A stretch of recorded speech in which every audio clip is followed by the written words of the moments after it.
Hello, everybody, and welcome to unMadeGaming. We are here for the season finale of Atari Twilight. That's right, this is the final countdown.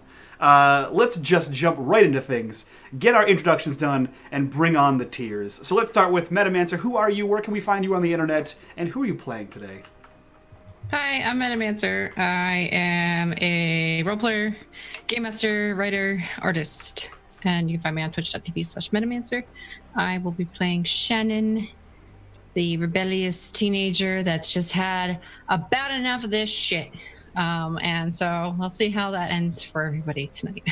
Badly, let's hope. Frags, who are you? Where can we find you on the internet? And who are you playing today? I am gonna be Frags. You can find me here and on Twitter, same name. I'm playing Rob Ott. A quirky little guy who hears messages in his Optimus Prime helmet and is honorary transformer. So, and arguably the leader of the team. Arguably. Perfect. Mr. Bitters, who are you? Where can we find you on the internet? And who are you playing today? Mr. Bitters, you can find me here. I'm like a better version of Frags. And then I'll be playing Jerry Baker. He's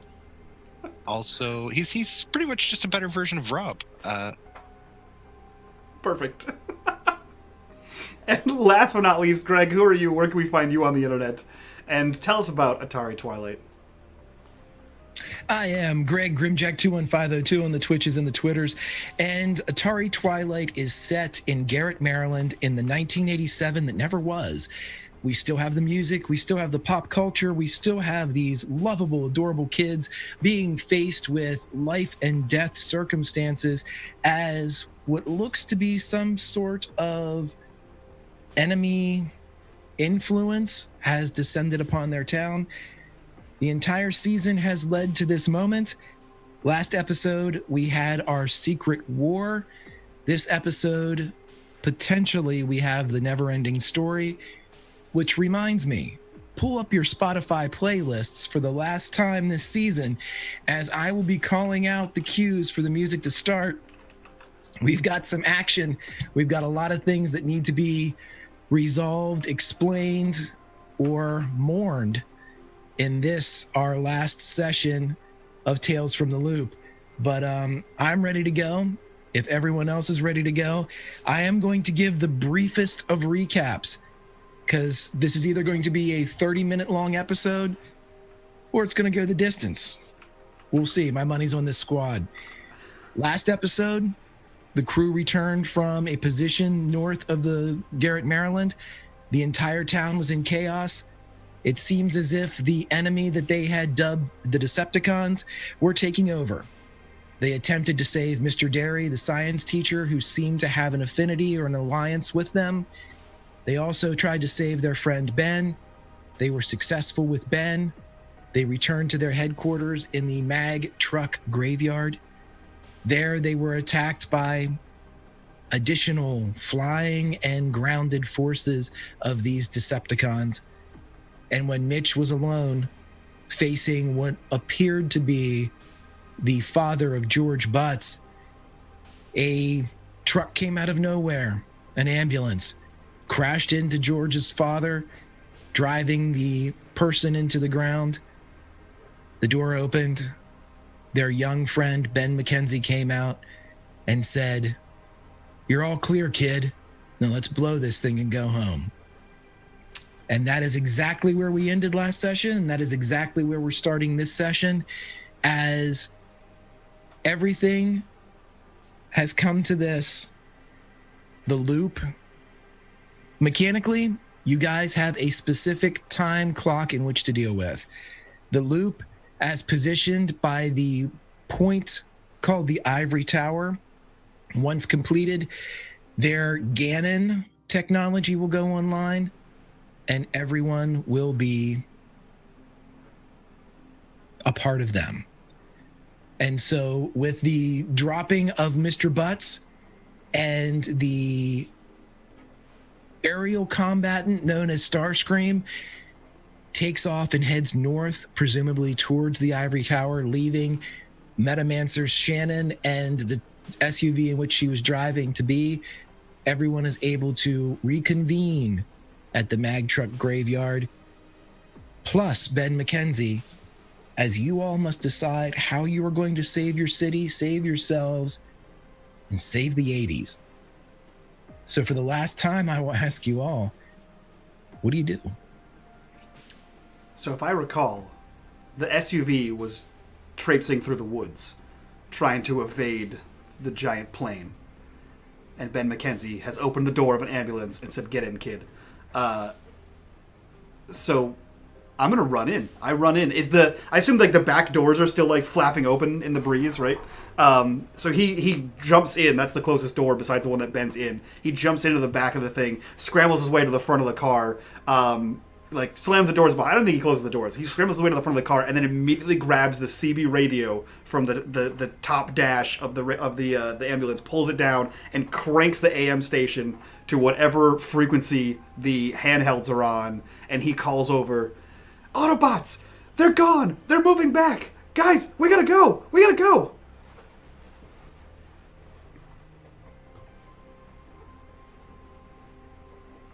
Jerry still doesn't have batteries in his radio, so Piece of shit, Jerry. Someone has to have one on. Rob have? Yeah, Rob has his radio thing, and if he's screaming in it, you're gonna hear it through his headset because Rob's gonna. And Rob's just gonna assume he means head to the ivory tower. Or Yeah, head to he'll call out. Like, what if do you respond to him at all? What did you say? They're headed back. We have to go. We have to go. We have to go. I thought you, for some reason, I was thinking you said headed out, but yeah. Rob's just gonna reply, "We're right behind you," in Rob fashion. He looks to Ben, who is the smallest boy behind the wheel of this ambulance, and he points towards the ivory tower. Because can we see that from where we are, or is it that far away that it's like? You cannot see it. The only indication you've had of this place called the Ivory Tower is inside that wire-framed green map, inside the mag truck in the back of it. It's close to the loop. It's not on the loop itself. It's close to the actual facility of the loop. Cool. So I'm winging it. So yeah, he looks to Ben and he points back to the road, and with the other hand he keys the mic and looks down at him and says, "Transformers, roll out! Shit, Autobots!" And he hangs it back up. Yeah. I forgot my guy's name. Rob. Is gonna. Yeah. Rob's just gonna cheese it hard when you say that. Roger. And you just the ambulance take off. Okay, the ambulance in and of itself is having massive mechanical problems at this point. So you see a putter like a jalopy. Yeah, it's as the bumper on the front is dragging. Ben, of course, can't see any of this as he's barely able to look over the wheel as he's driving it, kind of reaching down and pushing the gas. So you're getting a as he tries to get the ambulance where it needs to go. But even the front snub nose of this Dodge van is mashed. Whatever they hit, presumably the visage of George's father, packed quite a wallop. And as you pull back, no roll required, there's nothing in the ground. Shit. Yeah, I think he's still gonna. That's faster than their bikes, and the van's not here yet. So he's trying to get Ben to get to the road as quickly as possible, or as as safe, as alive as possible as they can. As it squeals towards the street. At one point, Ben just reaches down and depresses the gas, and it as it goes forward, and just says, "Hey, just tell me when to turn." Left now.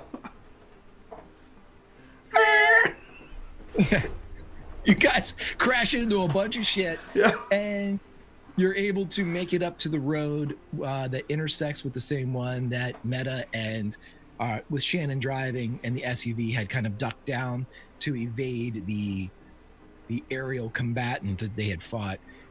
Everybody, as we're kind of sitting here figuring out what's going to happen next, cue up a little Steve Winwood. Stephen Winwood, if you would please, a little Higher Love.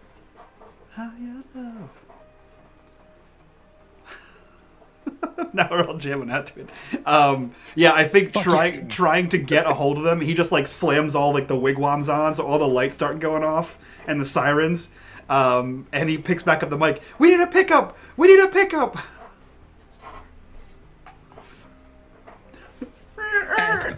As Higher Love is playing on the radio, both vehicles for some reason. Yeah, it's one station. It's Garrett Merlin. Come on. Yeah, Rob's screaming over the music. I'm guessing we're far enough back that we don't see them. Like, we haven't caught up to the damaged vehicle yet. So you guys backtrack. It's I'm leaving that up to Meta because Shannon is the pilot. Oh, we're in front of them. You're in the woods. You had split off that road, yeah. Well, because we were being chased by, we tried to get Starscream off of them, right? That's what happened. So we ended up in the woods. So, and Starscream didn't go away at the time. It was just like driving as long as we could to get it and give them enough time to get out of that area. So. Right. And with the crippling of George's father, it simultaneously, even though no one was paying direct attention to the jet above, as soon as Mr. Butts went down, the jet turned north. Okay.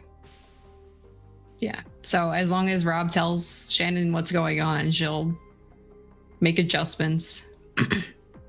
Yeah, Rob's just gonna yell, "Stop!" What? And he's gonna hit over the radio. What's your location? You did. You gotta press the button. Damn it! I don't use these. we're at the intersection. We're right outside the graveyard. The graveyard? Yeah, it's a truck graveyard. Oh, okay. Sorry, that was out of character. The graveyard. It's a mag truck graveyard. He's gonna go back. Go back where? Not you. Sorry. We're going back there? They're back by the graveyard. Okay. Are they okay? Wait, they? I mean him. I guess I don't know that Ben's there. Sorry. He does keep. Mitch has been saying we. Yeah, okay, so yeah, they. I guess if you bring that to Rob's attention, he's gonna. Oh yeah, I guess. Yeah. Right. Okay. This is fine. Okay. She drives back around, loops around. Is there any way to signal your location? You're not gonna miss it.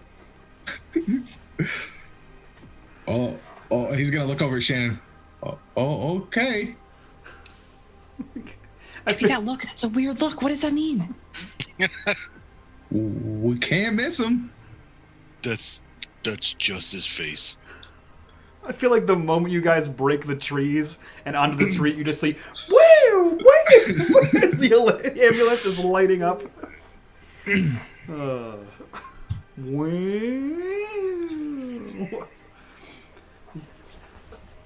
Okay, so as you break the tree line, you see an ambulance beat to shit. All the lights going off and even the headlights kind of going on and off. Signaling in the only way that kids that are driving a vehicle that has sirens and lights can. But as you pull up, I'm switching midstream song to Live to Tell by Madonna, please. A little True Blue.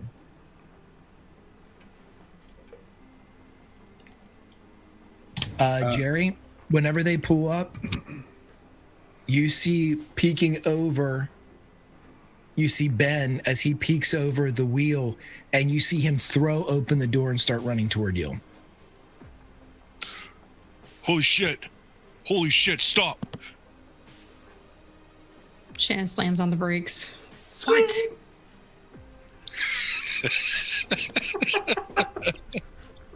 Bitch. I didn't say she was a safe driver. She's just good at reacting quickly to things. Fucking frags. You're an idiot. Rob, it's Ben. Rob's gonna go. That's what I said. Jerry will hop out of the truck and like you can see he wants to do that running on the beach moment with his little buddy, but he holds back because he's cool like that. Dun, dun, dun, dun, dun, dun. Well, Dun, dun, dun, Ben dun, is not dun. cool, nor has he ever tried to be cool, nor could he be cool, but he is, with his heart on his sleeve, he runs and he is going to try to wrap his arms around Jerry. Jerry's not gonna stop him.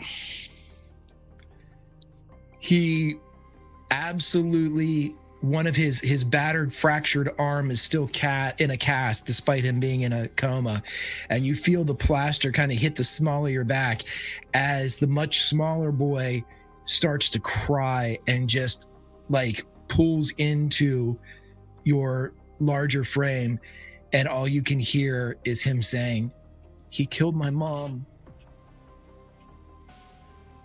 I know, buddy. But he didn't get you. He just holds you tighter. He's just sobbing. Jerry, you know, being the bigger kid, he'll like have one meaty hand kind of around his shoulder and be waving towards Mitch. Oh yeah, Mitch is running out of the car. That thing, it's gonna explode any second now. He's sure of it. Yeah, so like as soon as he sees like the collision of these two small, these two differing sized bodies, he's also clambering out of the vehicle. He's like, "We have to go! We have to go! They'll return back to the base." How close do you get to Jerry and Ben? I assume they're at like the midpoint, so he runs right over to them. Guys, we have to You go. see a hand comes out covered in a cast, so just the 3/4 of fingers and a thumb grab your sleeve of the jacket that belongs to Ben McKenzie and pulls you towards the hug that is Ben and Jerry.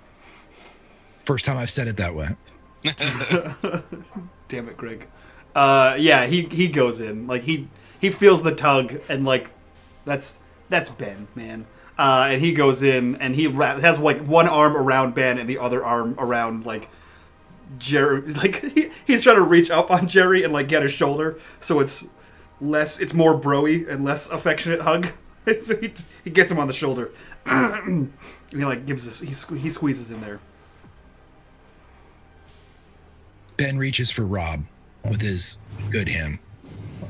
Rob's already kind of halfway looking out of the SUV, and he's gonna nod his head and go to step out and trip over his own feet again and land on his face and get up and kind of and scurry, but not quite scurry, to the big pile of bro, and he's gonna grab Ben's hand and caress the rest.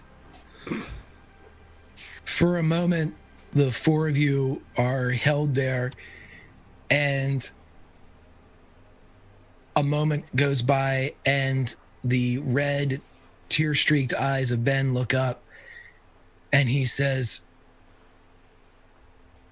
"Where's George and Sam? What's she doing here?" And he looks at Shannon. They got him, man. They got He starts. They got Sam, they got Veronica, they got Chris, Dutch, they got everyone. Butts, we went there, we assaulted the fortress, and Butts stayed behind. We got May out, and we got my mom out. but they get the whole rest of the town. So we gotta go, man. We gotta get them. Can't let They're him our friends. Anybody else? He kind of looks around Jerry and says that it's Grimlock, and points to Shannon.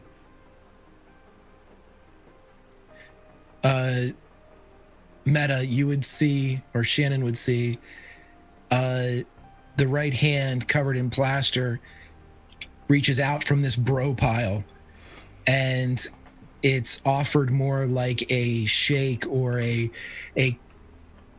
comrade type of grasp.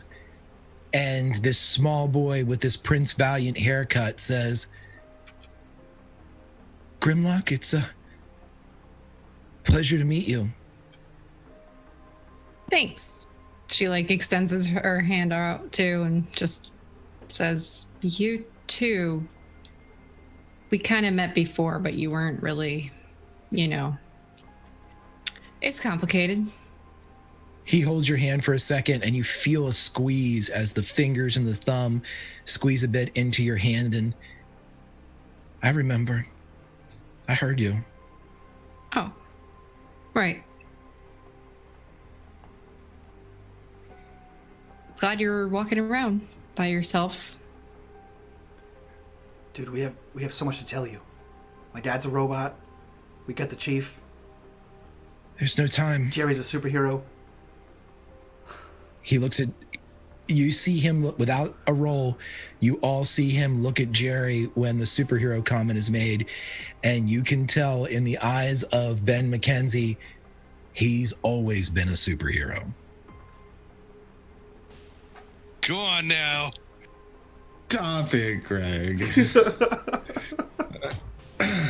Rob's gonna pull his helmet off and pull out the headset piece and hand it back to Ben.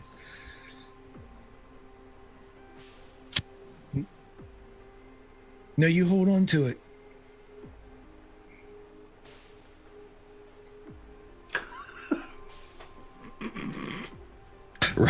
Rob's gonna go, are you sure? It's yours. He kind of reaches up and puts his hand on Rob's, the taller boy's shoulder. No. Your beatbox, man. You need to have the tunes. Oh, you're not wrong.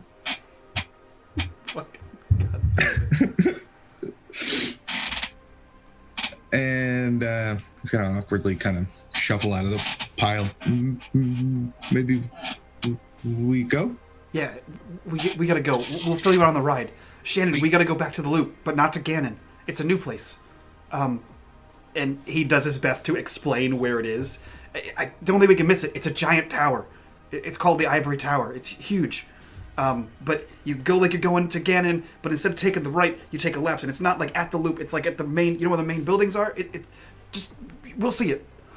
He's like opening the door and like, I assume it's like a sliding panel van, right? So he opens the back of the seats and he's piling in. It's not a van. It's an SUV. Oh, it's an SUV. Sorry. Wow. I thought it was like a panel van. My bad. So he opens the door and gets in. Think I could do a 180 in a panel van? Nah, she probably could. We gotta gear up. Oh shit! My mom's still there. Yeah. You realize his mom's in the dirt. You're only about 200 yards away from. I was going to remind you of the various things that you could probably glean from going back to your mag.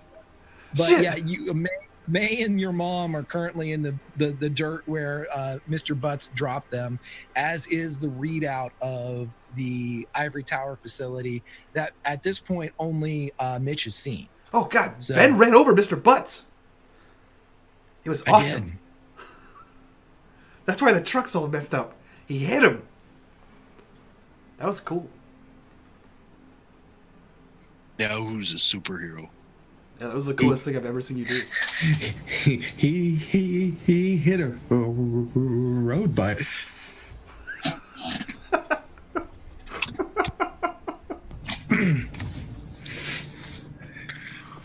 Okay. I turned him into a speed butt. I'm gonna let that one slide because you were in a coma. Yeah, that's why. The happy look on the face that I have is for me and not for Shannon. Shannon is definitely rolling her eyes. Meta can't stop the puns from affecting her in real life.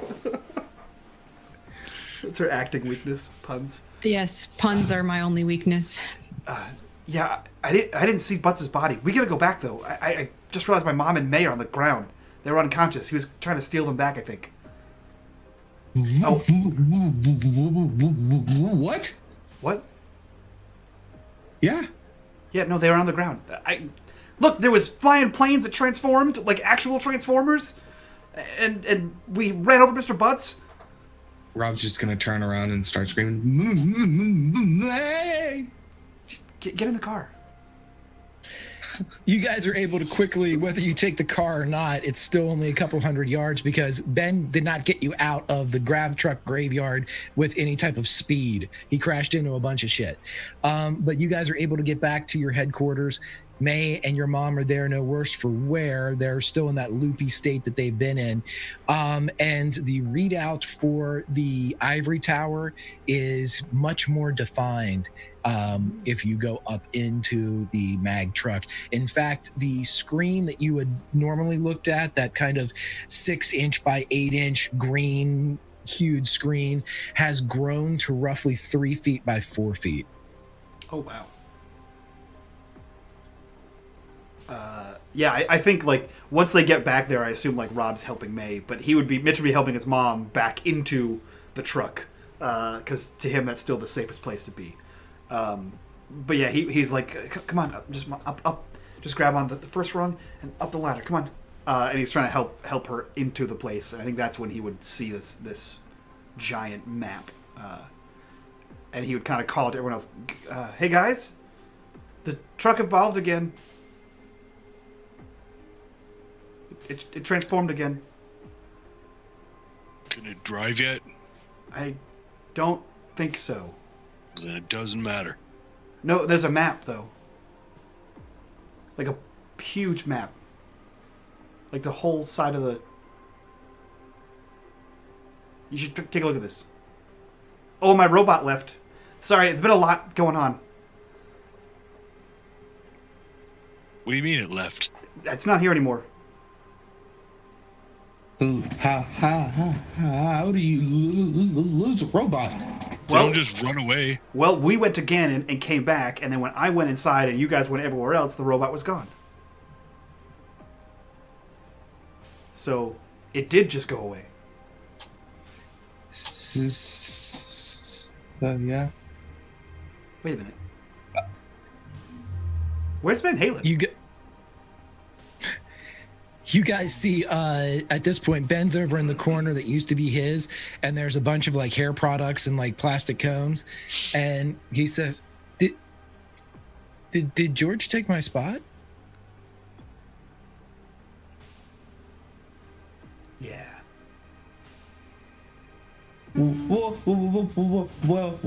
for just for not full time, just like part of the. I mean, the letter you wrote. Yeah, you guys got that? Yeah, that's how I got this. Good. Okay. He doesn't seem upset. The only He just wants to make sure. the only thing we couldn't get was your your watch back.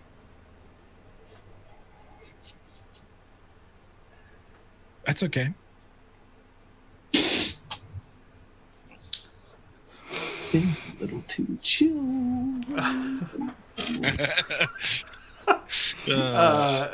It is winter in 1987. Yeah, he looks around and he kind of points out the map to everyone that's in here and the lack of robot. And he kind of looks around and says, "Guys, I don't know what we're gonna need. I don't think garden tools are gonna help us." And he kind of like side eyes Shannon. This is like a big thing. Like this is like their base. Okay, I'm going to tell you guys this. As you look at what is the complete layout of the ivory tower, and you see a defined tower rising somewhere in the north of Garrett, close to the loop facility, as you are all looking, you can each roll either an investigate or a comprehend, as this is both tactical and observational. So whichever one you feel is your best bet, go right ahead. Big goose egg for me.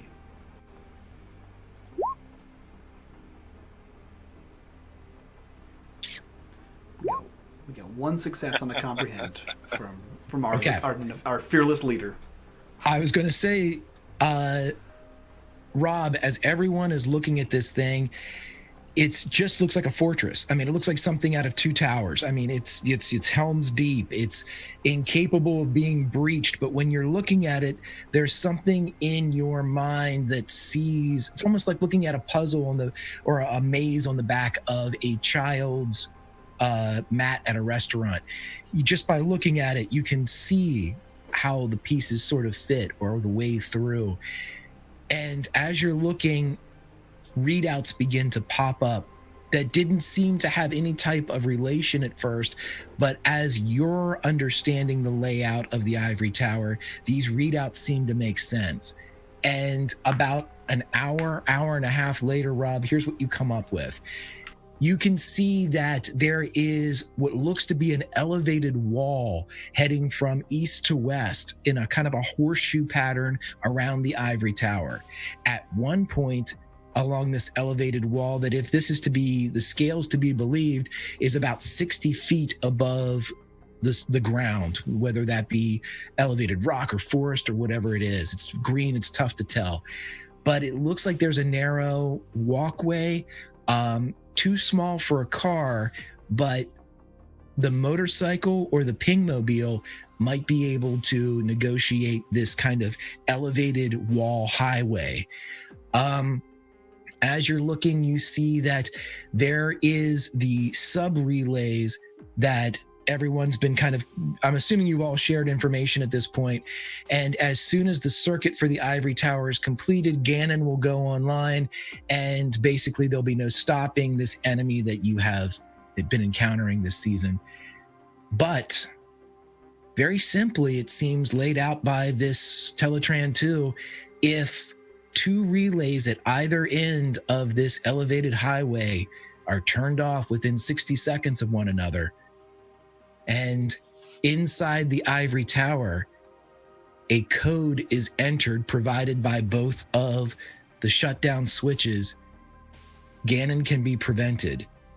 But as you're watching almost in real time, Rob, you see construction vehicles milling about the outside of the ivory tower.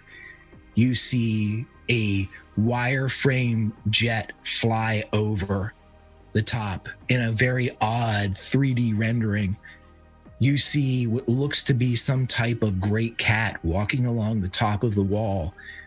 You can see that every one of the villains that you have fought to this point, heard about, recognized, or been reminded of in tale, have pulled back here to the ivory tower to make sure that whatever happens, this place is held until the job is finished. And as you watch and as you realize this yourself, not with the aid of any type of voice crackling in your head or somebody providing you with information, Rob, you come to this on your own.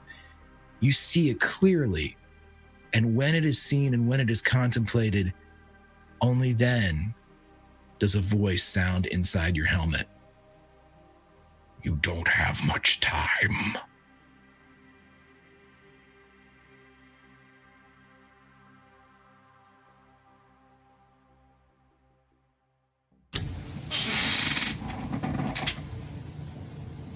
Oh man. That's heavy. Let me try to find a way. Rob's going to as the things are being figured out, he's going to be pointing them out and showing like, and along here we could go, but this way, and it's wide enough for the motorcycle or the pingmobile, but it's up, like he's explaining it as it happens, and then when the voice chimes off in his head, he's going to stop. We have to go now. Make a plan on the way. When the voice sounded off in the helmet of Rob, on every Mitchie talkie and on the main console inside the truck, you all heard the voice for the first time as well.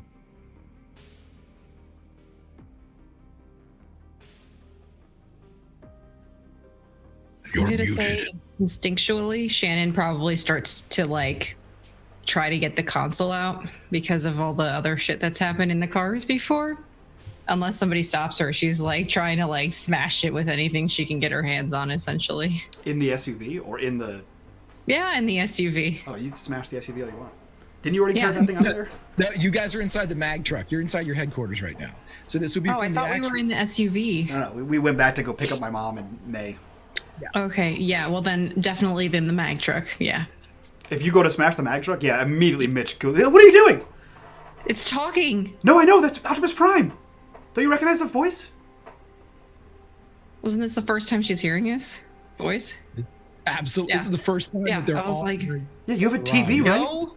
You don't have a TV in your house? You never heard Optimus Prime? It's a TV show. I spend very little time at home, in case that wasn't obvious. Oh, that's definitely the Optimus Prime voice right off the TV show. Good to know. Yeah.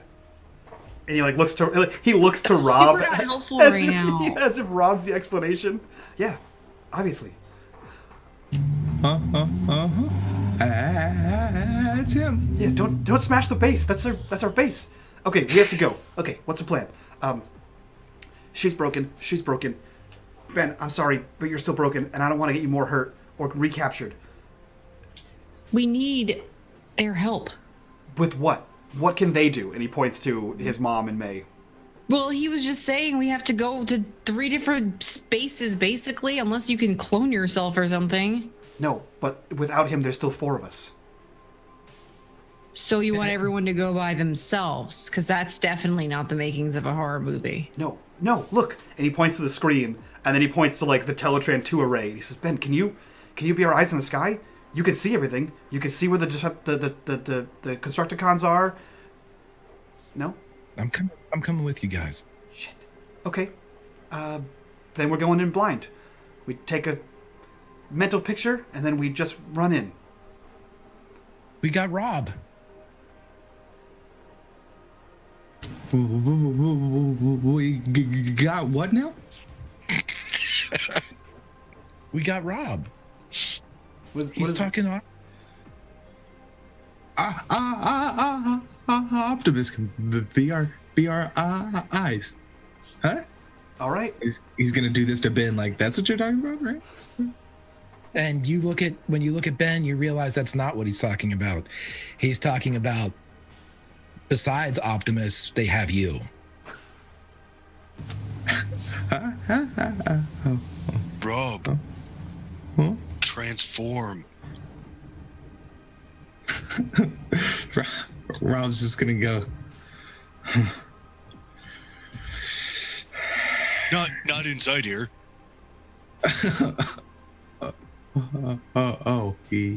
Yeah.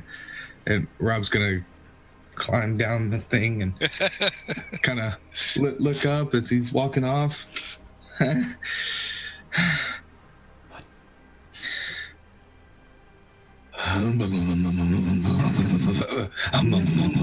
He's gonna Jerry, start stop like making him do that. making car noises. Okay, who's on what team? We need to destroy 2 radios, and we need to go in, enter the code. He closes the door.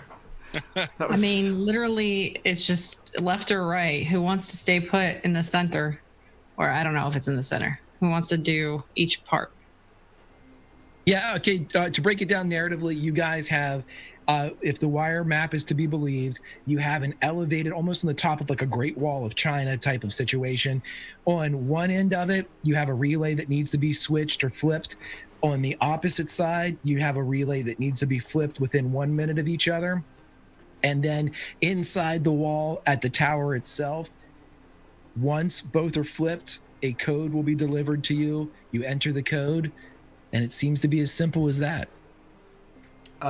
Mitch reaches out, grabs his walkie-talkie, takes the battery back out, puts a fresh set in, clips it back in, reaches out for Jerry's, and he gave one to Shannon, right? I'm fairly certain. Yeah, he reaches out for both yours. Like, he puts his hands out, and goes to take them and replace the batteries in those as well, because he knows that Rob's works, and I'm pretty sure Shannon has Ben's. And then he sets about Greg. I think I'll have to roll for this one, but he's basically, like the little what is it, the not the big car batteries, but like the smaller ones for like go-karts, right? He's looking around in his pile of junk for two of those that he's going to attempt to strip a set of jumper cables in half and attach it to each battery, so that way they can fry the radio tower with that. That's what his 13-year-old brain tells him is the right answer. I will tell you this. You've already narratively rolled for having these batteries that you've scavenged from the... So I will say that you can find some that would be smaller size and not necessarily car batteries. So you can make something akin to this. The only other point of information that Rob told you was along the elevated wall way, that, remember, the motorcycle and the Pingmobile could drive upon. Yeah. Neither of which is currently in your possession, though. Right. Those are both back at the school. Right, but our bicycles are in our possession, which is equally small. But yeah, he's basically making a backpack, right, that has this battery in there, so that way you could just buzz the tower. And that's what he sets about doing. He's like, all right, figure out where you're going. And you just see him like throwing things around. He's like cutting wires with like tin snips, and he's like attaching cables to things. And he pulls out this like ramshackle battery that's like every once in a while it sparks, but it has the two like car battery clamps on it. He says, we can use these if we get to the tower. We just have to use the radios, fresh batteries. Okay, fresh batteries and radios. We use the towers, and then we synchronize, and then we clip it on there. And then whoever the inside team is, Team Alpha, they go inside and they input the code.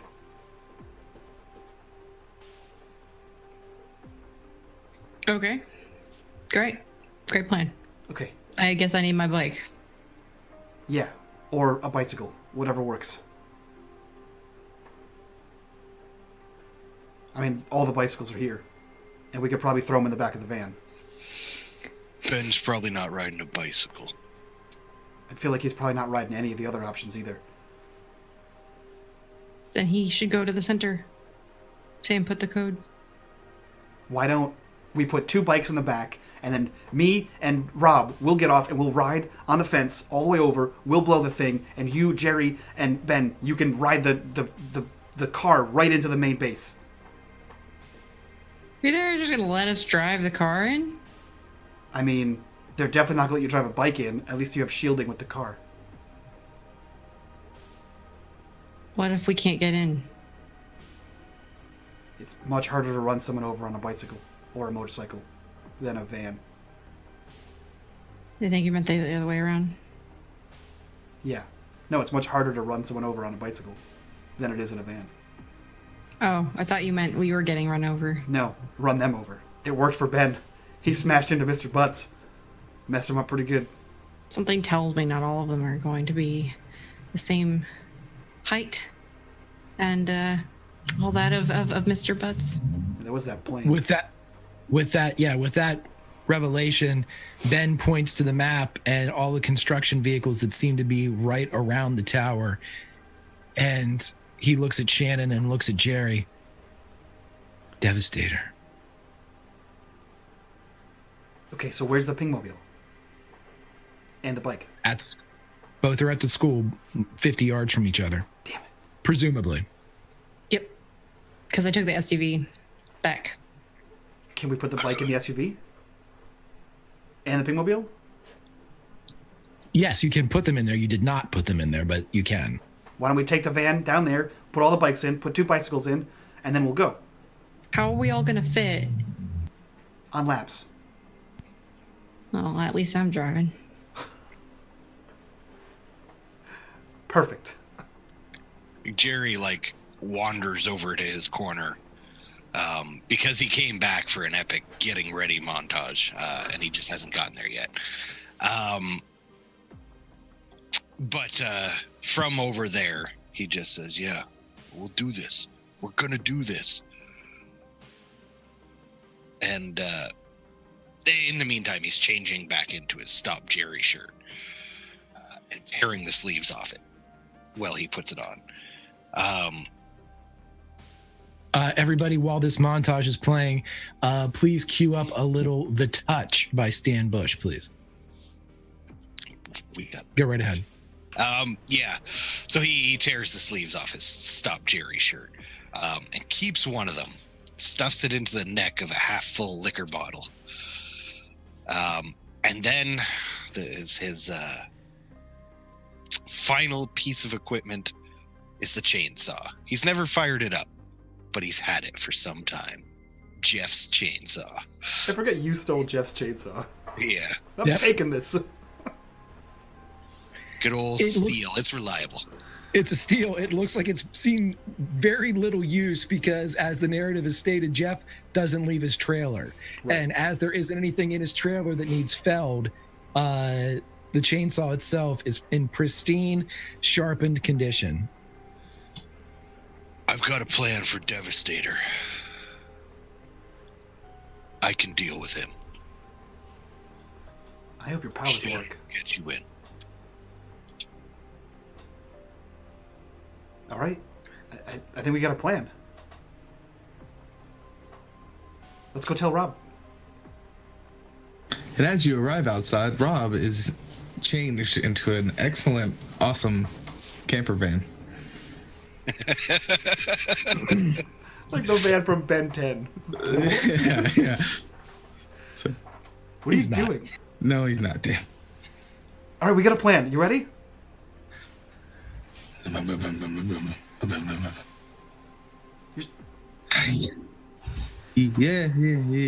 Yeah. Great. And he grabs his bicycle and begins moving it towards the SUV. He's like, all right, we got to go get the bikes. We got to get the pingmobile. You're taking the right tower. I'm taking the left tower. Got it?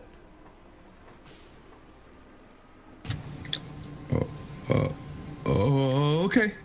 We got Okay, this. hold on a second. This begs a question before we go any further. I'm going to let you go pick up all this stuff narratively, but to understand the plan as it stands right now, Rob and Mitch are going to take the pingmobile and the motorcycle along the top. You're going to take your bike. I think I'm taking my bicycle.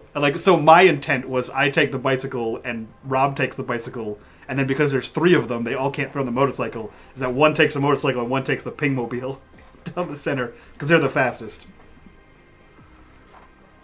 Okay, That's so open to you're interpretation from the rest of the group, though. So okay, I just you're using for the speed aspect of the mission. You guys have elected bikes.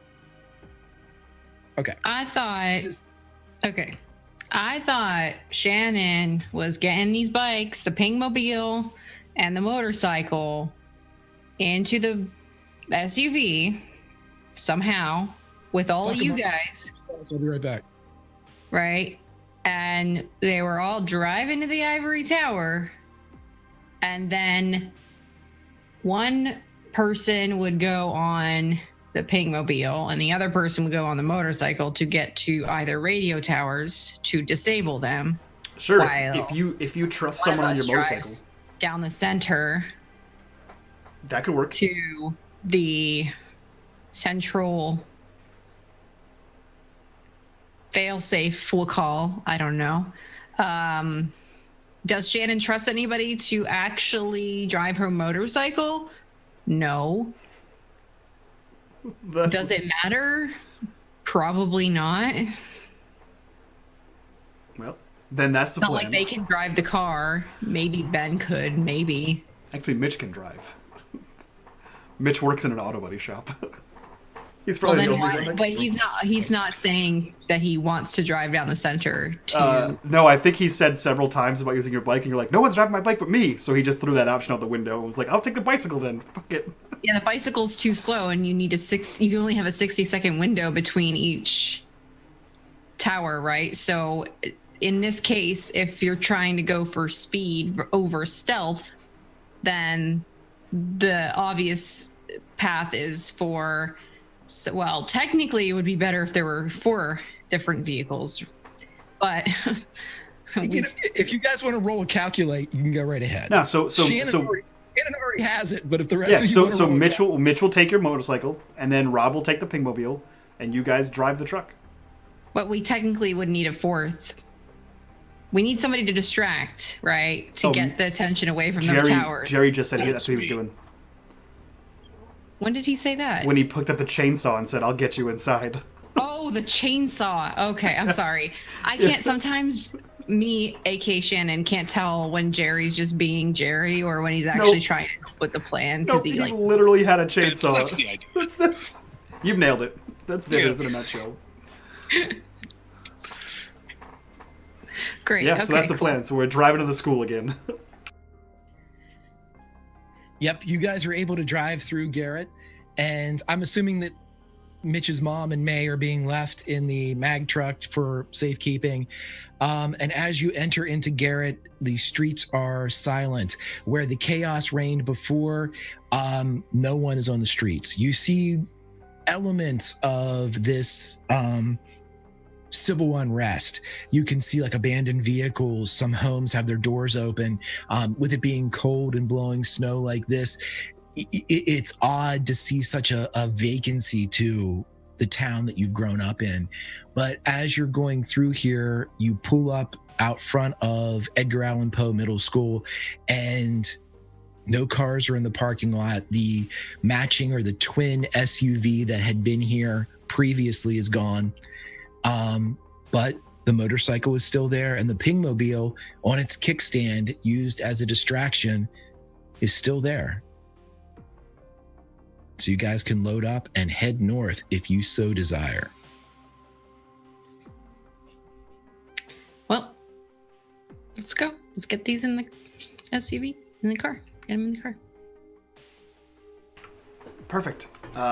He like goes over to like help pick up your bike. He's like, hey, are you cool with me using this? Well, do you want the simple answer or the long answer? Is the simple answer yes?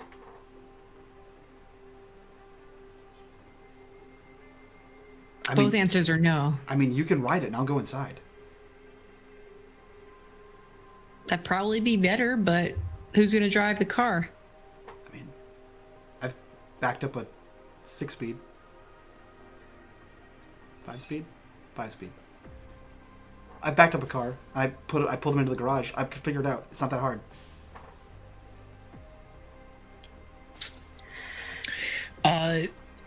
I will help out a bit as I see that we've had a item donation come in. There is in fact an addition that seems to have been added to the motorcycle as you all get to it. It is similar to the purple cassette player that you had seen before, only this one's larger. This one is maybe twice as long. It has more of like a beatbox, no pun intended for our resident transformer, feel to it. It's orange and gray, and it's kind of placed and soldered into the handlebars of the motorcycle. And whenever Shannon touches the handlebars, it kind of scans the frequencies around a bit, and there is an amalgamation of Glenn Frey, of Don Henley, of any of the other Eagles that may have added kick-ass songs in their solo careers to the 80s, as it seems to respond to the touch of Shannon. But when Mitch touches the bike, it almost drags as if it's brakes are being depressed.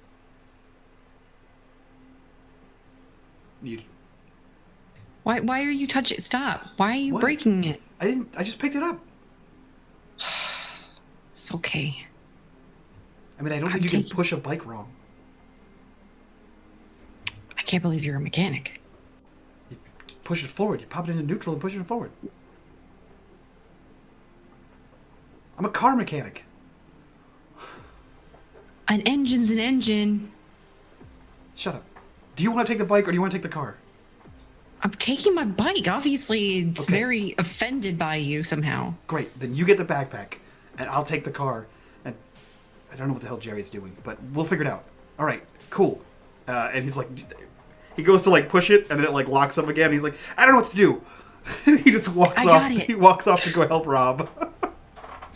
And Shannon, as soon as you touch the bike and begin to push it, you can see on the frequency or the dials of this little kind of soldered in boombox, U2 starts to play. So everybody on your Spotify playlist, the theme song of Shannon is Sunday Bloody Sunday.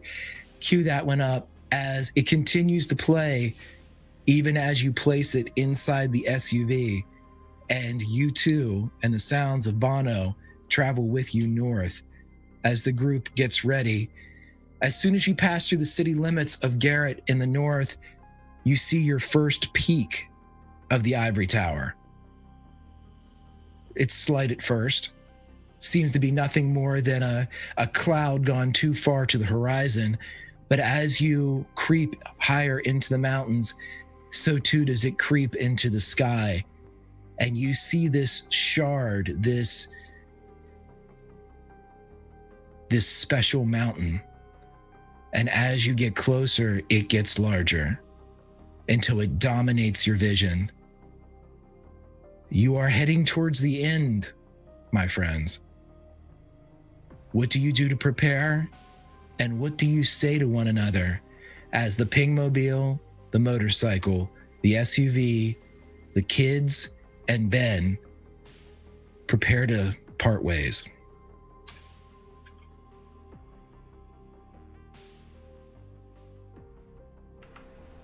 All right, you guys. This is that part in the movie when someone has an awesome talk. And then they, like, everyone's super inspired. And then we go in there and we kick ass. And then he kind of, like, looks around to everyone. Ben immediately looks at you and goes, right, Rob? Jerry like reaches over and puts Rob's visor down. Oh man. All right, cool. Guess I'm giving a speech here. There comes a time in every kid's life. I don't know. No, keep going with that voice. Okay. Just say something Optimus Prime would say, man. Yeah. Got this. Today we are brothers. We shall fight this scourge of Decepticons. We will cross this bridge. We will save our town. We will fight. And do you happen to have a Sharpie or something on your person? Yeah. So Rob's gonna pull the Sharpie and right on the front plate of the Pingmobile, like this like Vespa thing. He's gonna take that Sharpie and just write R-Tax on it. Let's roll. And then he's gonna like toss the pen behind him because screw Mitch.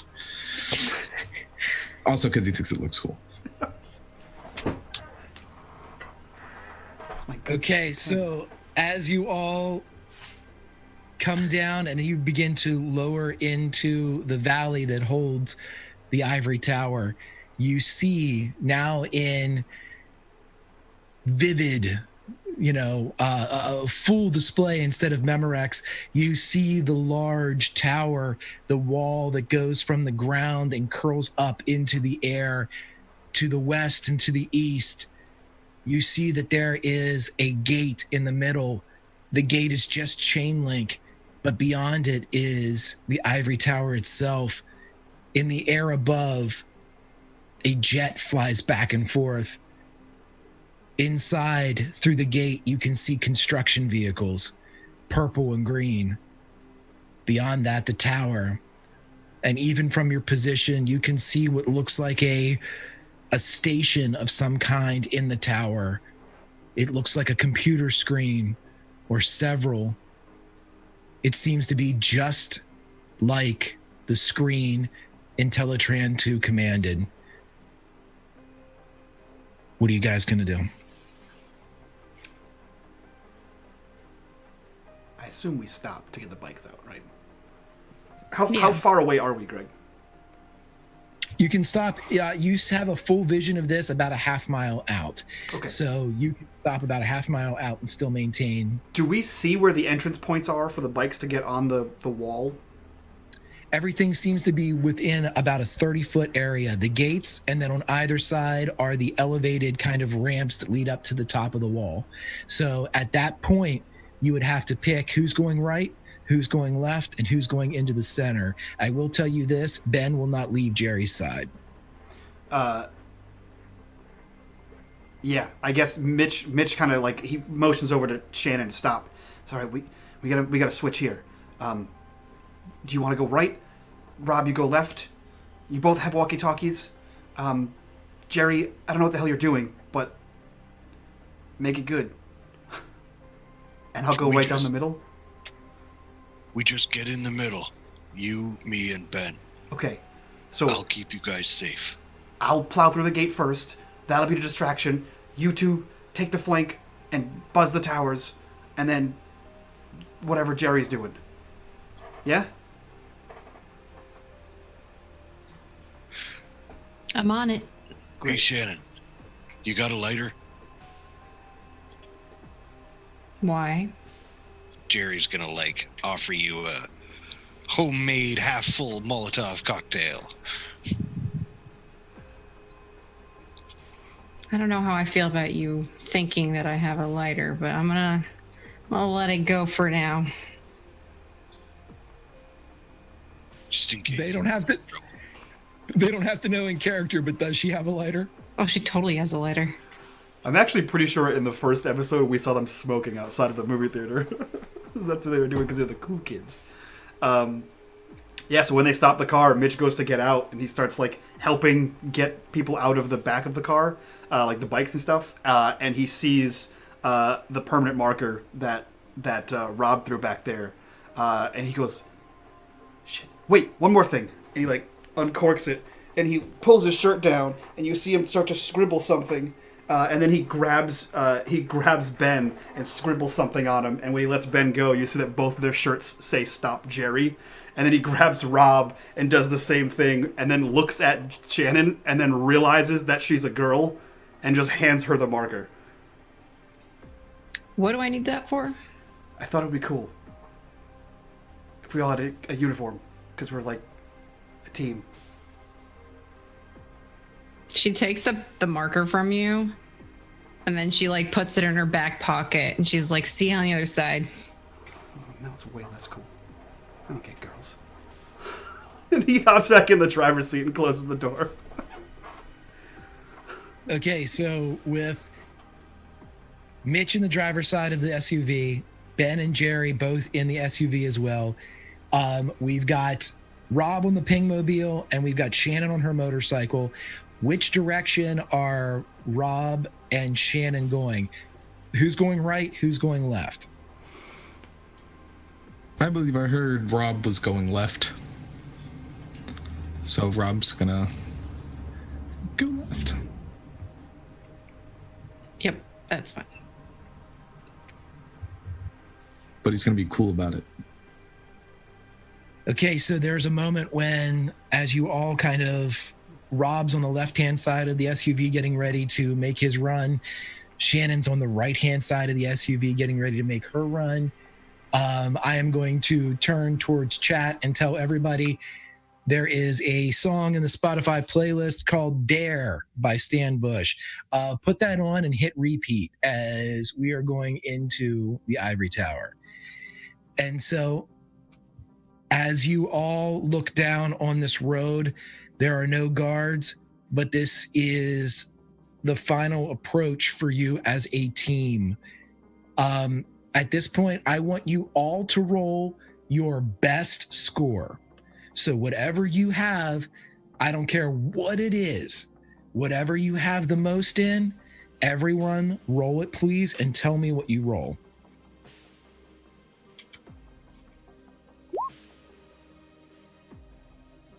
I got 4 successes in force.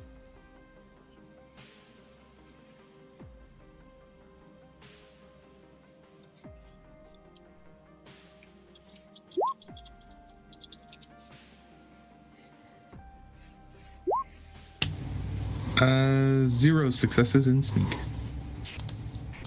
1 success in sneak. Okay, so as you all descend upon the Ivory Tower, you head from your position and you're about 50 yards away, rocketing at the chain link fence. And I assume that, as Mitch, you've said your plan is to just drive through this, right? So as you bear down on this, it comes to the point where on the left, Rob has to go, and on the right, Shannon has to peel off and go up into the elevated wall areas, this kind of highway. And as you both turn for a minute, Rob, you would notice that in the passenger side seat, if you look, you see Ben as he waves at you when you peel to the left and go up on the Pingmobile. As the two of you climb, let's cut to the gate as the gate explodes open. And as it explodes open and the SUV kind of rockets in, make a move roll for me as you're driving this through an obstruction, Mitch. I'm gonna spend a luck. Fuck. Okay. You know what? Fuck it. It's the finale. Fuck! That's both my luck. Okay, so as you go through, the front wheel of the SUV catches on one of the struts that's used to kind of put this gate into the ground. It crunches and you feel the SUV flip as it begins to cartwheel. Boom, boom. It goes over and over again. Everybody inside, I need you to take a condition injured as all of you bash against the inside. Ben gets thrown about. He's unable to defend himself as, bloodied and battered, it comes to a rest on its roof, but you are all alive inside as the doors to the SUV crack open in the middle, the compound of the Ivory Tower. And Jerry, with your earlier roll, you're the first to pull yourself out. And as you look up, you see 6 construction vehicles moving in a line toward you. They are creeping forward, and you see them begin to move.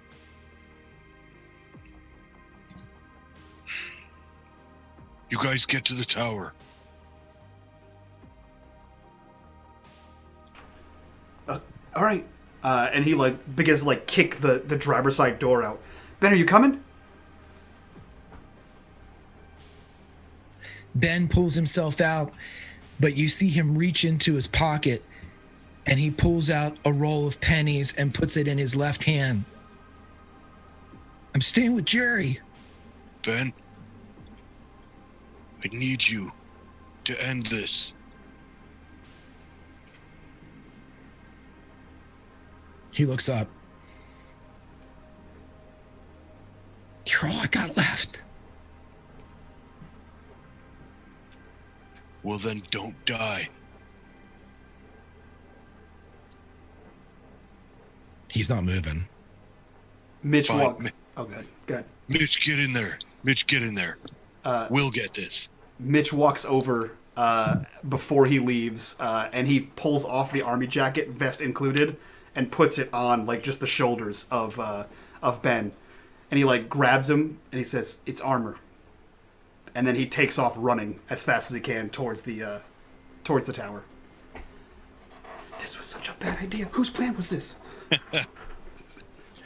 So as you make the run towards the tower, Ben looks up at Jerry and he clenches his fist, white-knuckled around the roll of pennies in his left hand.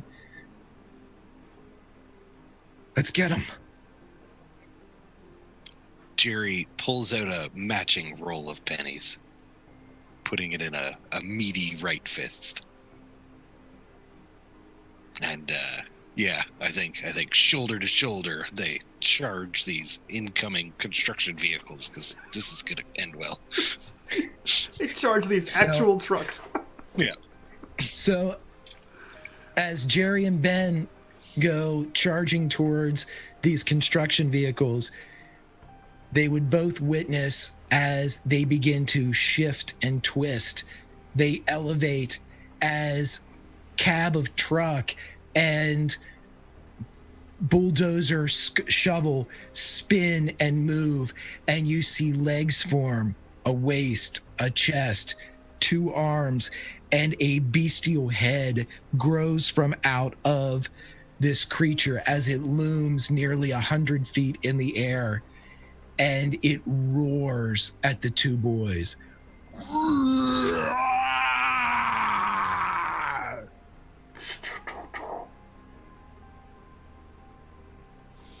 And let's cut to the wall. Fuck. Shannon, as you pull up onto the top of the wall, the bike sliding a bit as it gets to the fresh concrete that makes up the top of this wall, you spin and look ahead of you, and ahead you see this bestial form that you originally saw beneath the bed of Ben McKenzie in the hospital. It's large, perhaps the size of a horse, but it's black and elongated. And as it stands there and looks at you and cocks its head, it begins to pace back and forth, taking the entire width of this elevated highway, making it its own as it's daring you to come forward.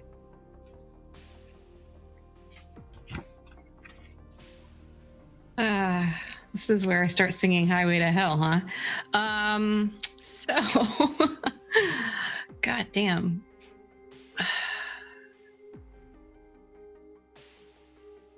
I mean, I think I'm just gonna go full speed ahead. Yeah, highway to the danger zone. That's right. Full speed ahead. Okay, so as you crank the motorcycle, it responds beneath you. And as we have Dare playing, it's superseded for a moment as the boombox on the handlebars speaking directly to Shannon perks up, and we hear a little Belinda Carlisle, "Heaven is a place on earth." And as it begins, the first notes of Belinda preaching that heaven is in fact a place on earth, you roar the bike, and as it comes forward, you are reminded of a couple things. This creature seems fast. You have a lighter, and you have a bottle of booze. What do you do as this standoff continues?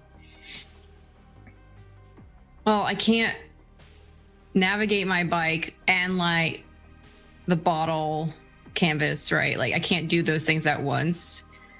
You can surely try. I could try. I envision it as something absolutely ridiculous, as she's probably like, it's going to try to leap at her. It's her prediction because cats leap. So she'd try to slide her bike literally underneath as she's going and lights it and drops it before her bike scoots all the way out. That's her. If some cool things could happen tonight, that would be what she would want. But don't know really what that actually entails. Okay, so as Belinda preaches to her choir, you ride forward, and as Ravage turns to look at you, you see it kind of hunker down as if this metallic beast is ready to launch. As you lay your bike down, what you were told never to do, don't ever put a bike down, but you lay the bike down as you feel beneath the denim of your leg this fresh concrete begin to create friction.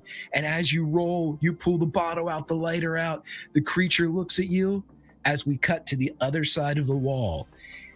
As up on a decidedly less, well, let's give the Pingmobile its due. The Pingmobile's been through a bit. It's a scooter and not a motorcycle.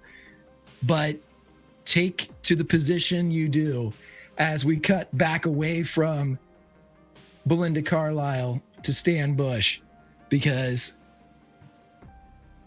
you take to the top and you see from the sky a plane fly down. You see the plane turn into a robot, land in front of the relay several hundred yards away, and you see these meaty three-fingered hands begin to try to punch this relay or the rock above it, sealing it off. And then it turns and looks at you. And Rob, in your helmet, you hear, "Starscream must be stopped, no matter the cost."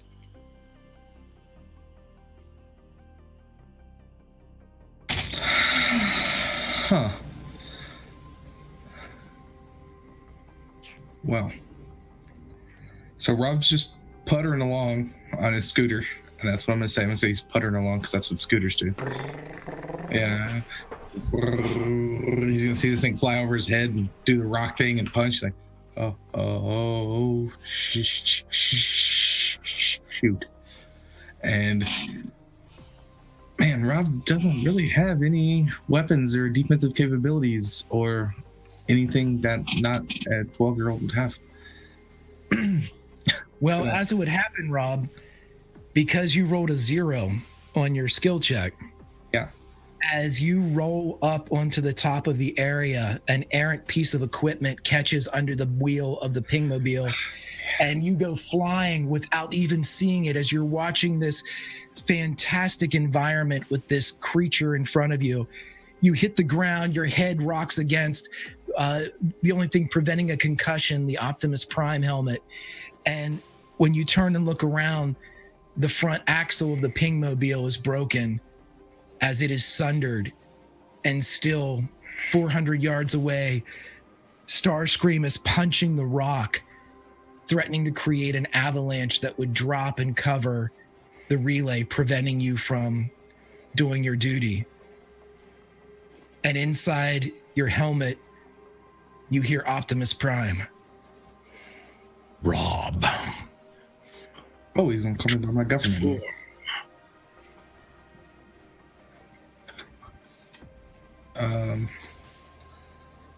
Rob's gonna drink one? Rob is just, he's gonna hear this and he's getting tired of people telling him to freaking transform.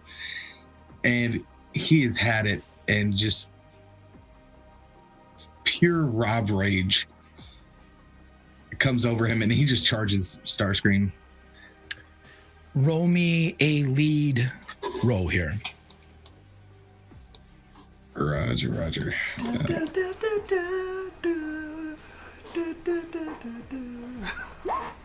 Oh, hey, look, I got luck. You got a few luck. You have the most luck, actually. Oh, hey, look, I got another luck. Hey, you got one Two. left still. Yeah, I got one luck. First try. So, with the first kind of failure, as you're sitting there trying to run and the rage is going through you, Rob, you hear the voice of Prime in your head as you can't do what needs to be done. You're not going to make it in time. And Optimus says, your parents do not see you, Rob. That is their failing. I see you. I know your worth. Transform. And as Rob feels the rage go through him, his helmet starts to do something. And let's cut back to the courtyard as wait a minute. I want to make sure Dare's playing for this. I got to have it in my. So, Mitch, as you're running, you see that bank in front of you that has the computer screens on it that you saw in the green wireframe 3D rendering. That's where you need to be. And as you start moving towards it, out from the shadows, you see a battered and scarred form of George's father as he moves in front. And as your vision of the ivory tower opens and as the shadow of the courtyard parts, as you go through the last of the outbuildings, you see set inside the ivory tower Veronica, Sam, and George Butts, as they seem to be floating inside the white mass of this tower. You know what, Greg? I don't have time for this shit. I'm using my pride. My pride is so my drive is Garrett is rotten and I will fix it, and I'm goddamn gonna do it. But my pride is one day my robot will conquer the world, not this shitty robot.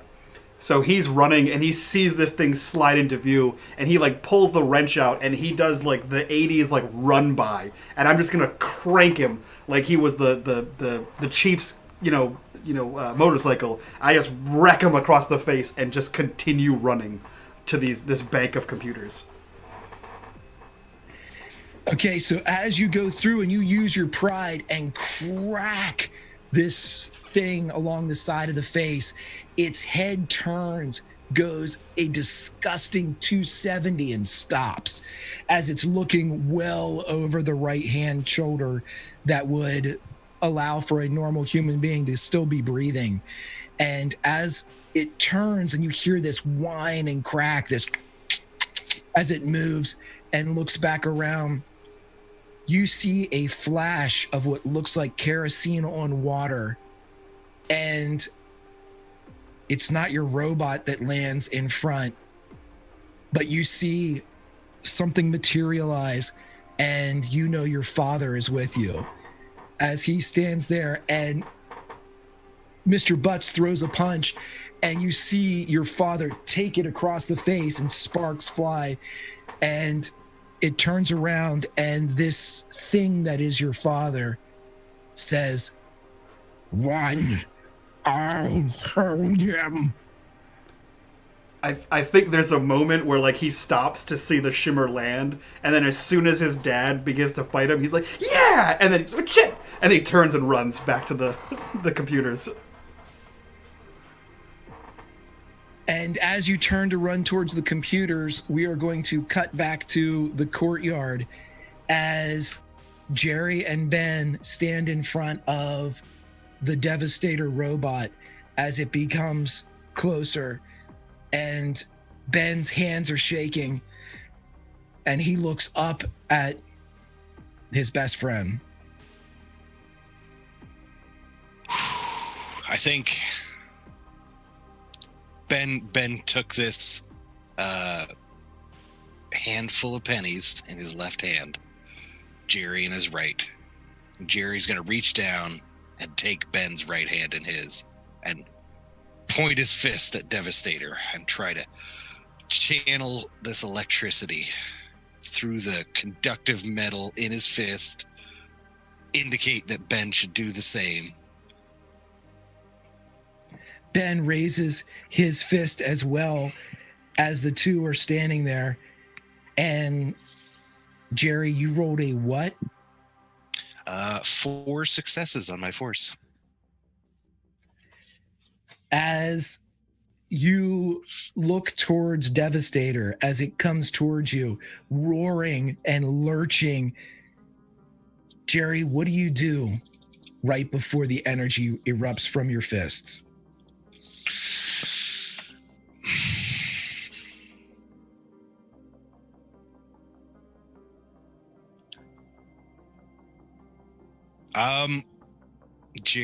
Jerry has found his place.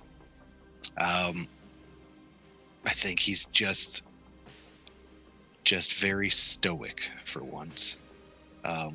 He's got nothing. This is what he was put here for.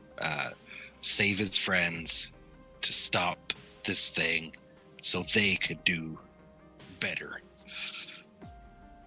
And I think he's just silent, stern, and confident.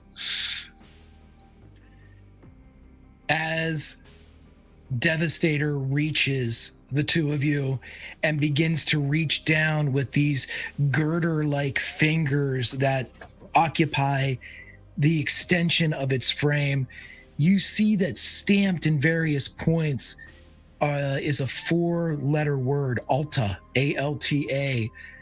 And you realize that you've seen that before in the mag truck graveyard. Some of the robots around, it seems to be a company designation. And as it reaches for you, just like the comic book that Gary showed you in Paperback Exchange, as its arms reach down, you remember the humans that defeated Devastator. And as you reach forward, you meet the hand, and energy fires through the creature. And Ben is screaming in joy beside you as the creature erupts, its back stretching and cracking, and it shatters into 6 fragments as Jerry is silhouetted against the destruction of Devastator. And with large falls, a cement mixer, a bulldozer, a mover, a dump truck smash into the ground, destroyed, smoking, and blackened. And Ben looks up at Jerry and says, "I knew you could do it."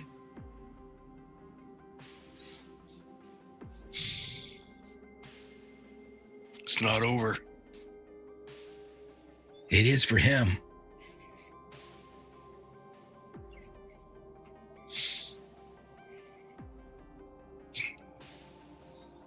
Fucking robots. Yeah. So let's cut back to the top of the wall as Shannon is laying her bike down. And as Shannon, as you lay your bike down, you rolled a what for your sneak roll? Was it a 1? Yeah, it was a 1. Okay. So as you slide, as you slide the bike down and the bike begins to slide beneath you, the creature on top does in fact leap, and you see it pass over top of you by a foot, 2 feet, as it looks down, realizing that you have lured it into this sense of attack.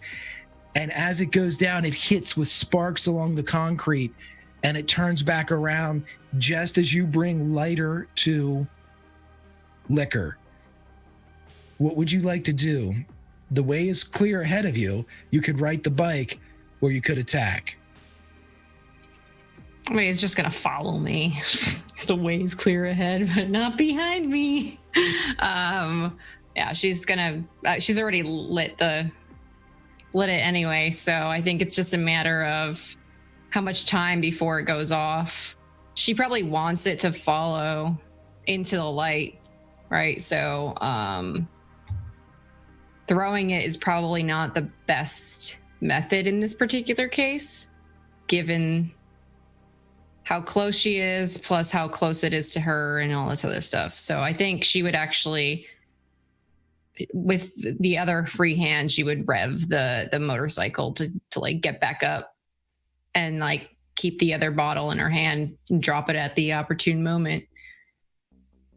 Okay, are you lighting it before you start revving up? Like, are you like really testing fate here? I'm totally testing fate here. Yeah, absolutely. You can't do a finale without just going all out, man. Okay, so Somebody plays it safe. You basically pull the pin on your Molotov grenade by lighting the rag that Jerry put in there. And as it begins to burn and soak towards the fuel that would fire an explosion, you rev your bike. And I would like you to make a move roll for me as you are going to try to time this one out.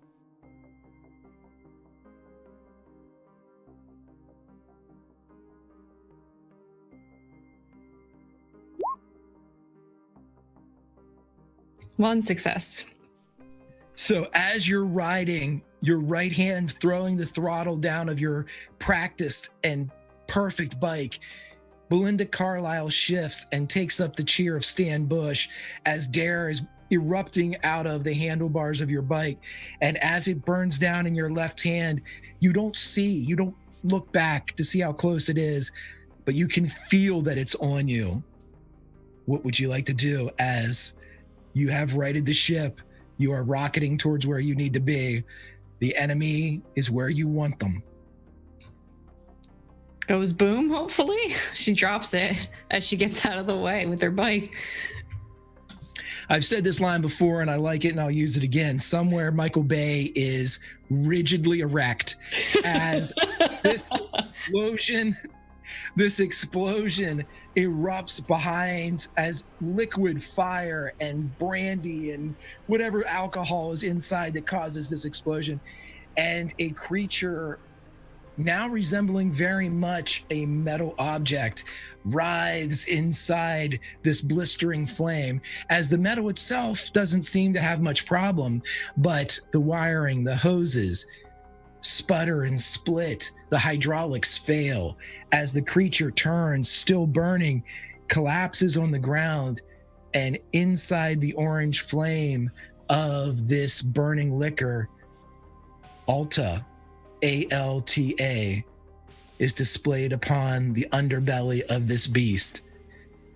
Shannon, you rocket through as Mr. Bay reaches climax and you reach the end of the area where your failsafe switch is. What would you like to do? Radioing to Rob. Because if he's not in position, then I'm not wasting this 60 seconds. Rob can't talk right now. He's going through some stuff. Yeah, I know, but I'm still radio. She doesn't know that. I know that. She does not. She's waiting for a response, essentially. If she gets nothing, she's gonna wait basically 30 seconds and try again.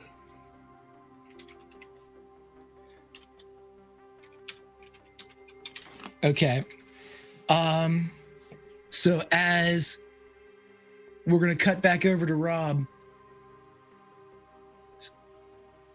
Stan Bush still playing, as the call had gone out from Optimus Prime to transform, and as the helmet begins to move and shift around Rob's head, the plastic that held it cracks and sunders. The toy, the crutch, the safety that the helmet had represented to Rob disappears as the metal beneath it runs down his arms, forming a rigid skeleton of some kind. And the same type of grav thrusters, only a much smaller variety on the grav truck, lift you off the ground as you begin to rocket towards Starscream and the relay station ahead. Starscream does not see you coming as the rest of the metal of the helmet forms around you until you look more like a rocket yourself. And with the last transmission that you ever received from Optimus Prime, you hear, "Arise, Robimus Prime."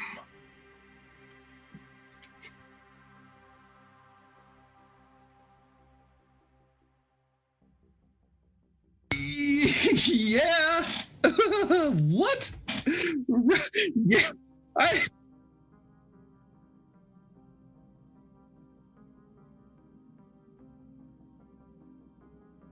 That was the best. Good game. That's it. Wrap up the finale, guys. Just like you. As soon as you're done, you're done. Yeah. There's no cuddling here. Just like Michael Bay. Yeah. Holy smokes. When you first started that, you're like, the plastic's falling away. I thought, oh, okay, he's going to go through a mental transformation. He's going to go through metaphysical growth. No, he got a dope-ass suit. Your boy's a robot. Yeah, bro, your boy's a robot. So, yeah, Rob's just going to kill everything and save everybody. Yeah. Okay. So, Rob, you did roll a 0 before whenever you left into this area, but with the destruction of your iconic item, I am going to give you 3 successes, but I still want you to roll another lead as you reach Starscream. Okay. I'm going to use my last luck on this. Come on, don't you.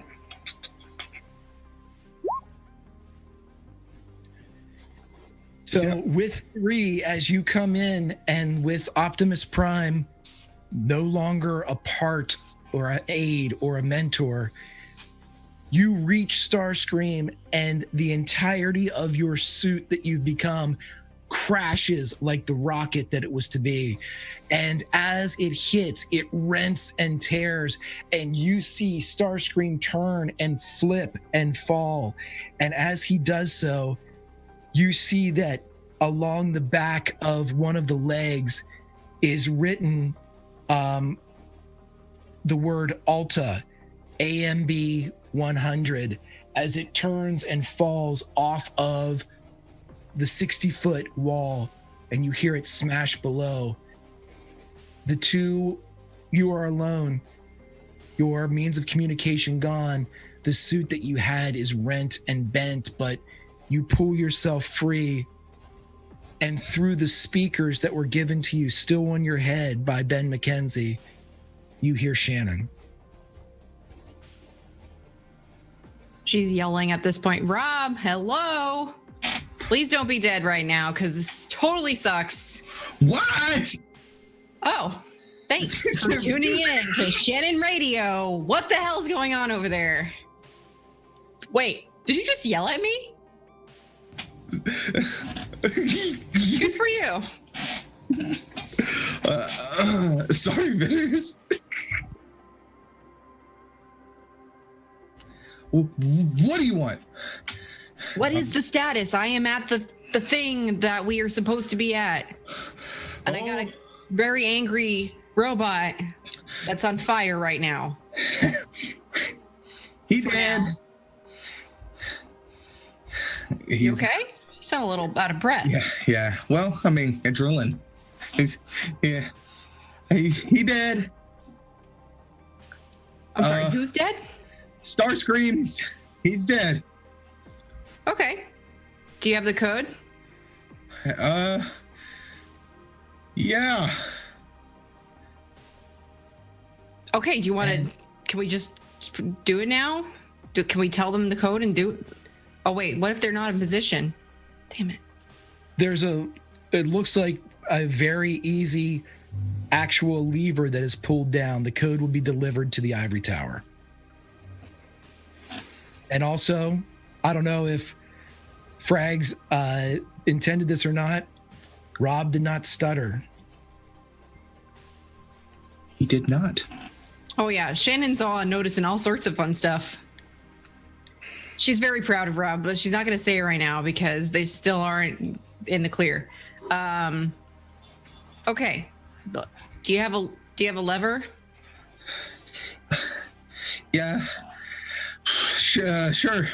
Okay, just breathe and let's just gonna do this. Do we pull it? Yeah. 3, Rob pulled it. 2, 1. I'm pulling it now, Rob. Okay. Did you pull it, Rob? Yeah. I pulled it within the time frame. Yes. Great. I don't know what else is So supposed to happen now. Do we just like wait for them? Is there like a white flag, surrender or something? Within 60 seconds, both levers were pulled. Mitch, as you get there and you hear the commotion behind you, you are by yourself as you run up and you see your face reflected in the screens as first the left-hand side coming from Rob, and then 3 seconds later, the right-hand side coming from Shannon illuminates across 2 separate screens, and it spells out the word Empress.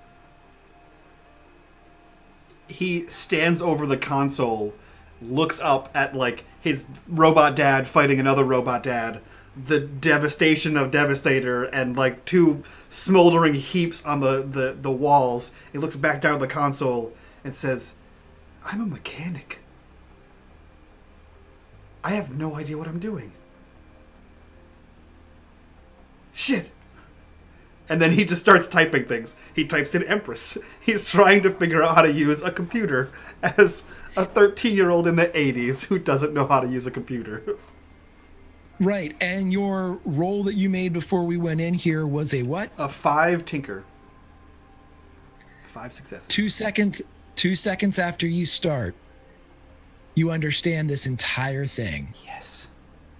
And as you put the 2 codes together, forming the word Empress, you emit and engage and release the code.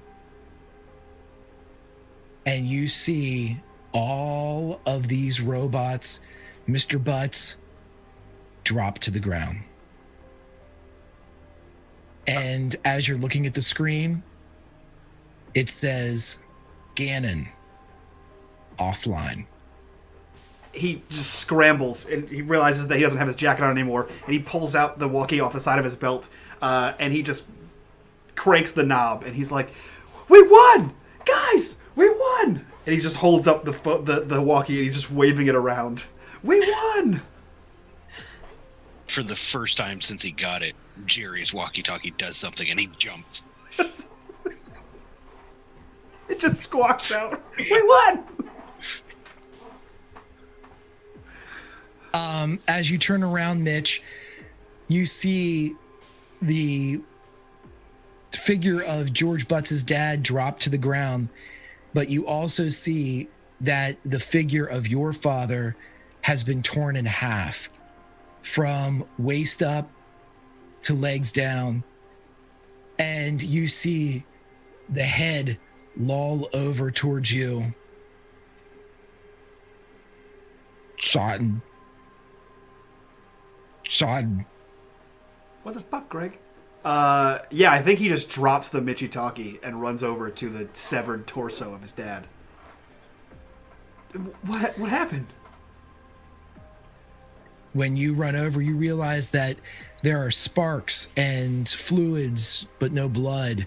There's no one inside this suit. This is a robot entire, but it turns and you can hear the whirring of cameras inside the skull of this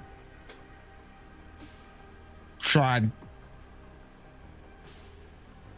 Not over. It's not Proud of you. Fuck you, Greg. Yeah, Mitch sinks to his knees and he's like pulling the torso like up onto him, which I assume is very heavy. And he says, "What do you mean? What do you mean it's not over? Where's the rest of you?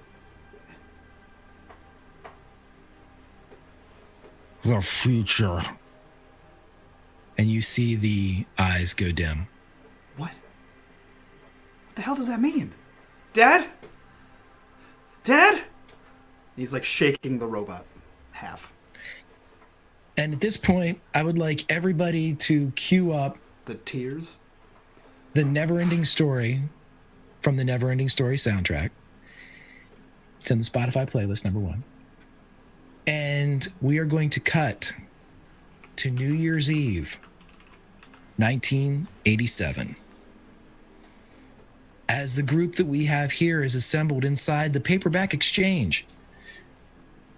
We have Miss Maggie, Gary, Veronica, May, Sam, George, and Mr. Derry.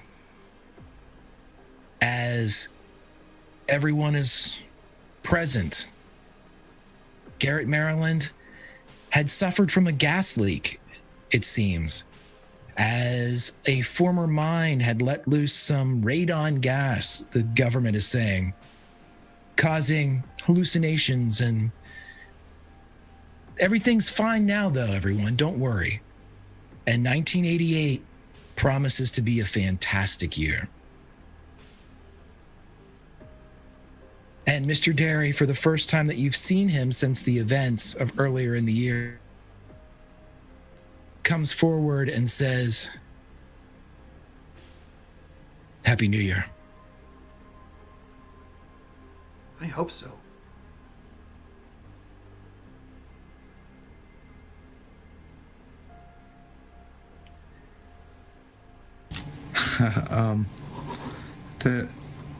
Thanks, Mr. Derry. So are you... Rob said... Are you okay? Yeah, that's what I meant. No, yeah. Yeah. Are you okay? He like looks to Mr. Derry. He nods. Thanks to you all, yeah. Yeah. Nice. Don't... They put us in the schools. Yeah. Yep. The loops have problems, and it's always the kids that see them first, so they put us in the schools. Oh. So what happens when we're not in the school anymore? It's tough for the grown-up people to see it. We don't have the same imagination. But we already know. You do. So does that mean like when we're adults we can still see it since we know? We'll take it from here. You guys have done enough.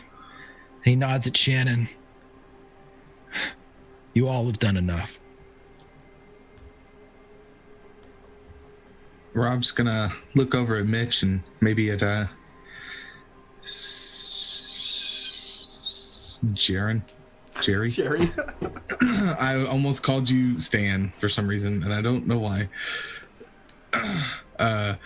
He's gonna look. He's gonna kind of do a look.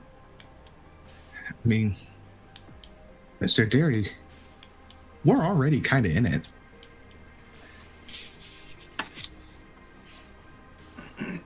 We can't just ignore this. I can. Me and Mitch can't just ignore this. And he's gonna look at Mitch like, can we just? No. Yeah, no, we can't. We're not gonna ignore this. Listen, guys. It's best to just give it all some time.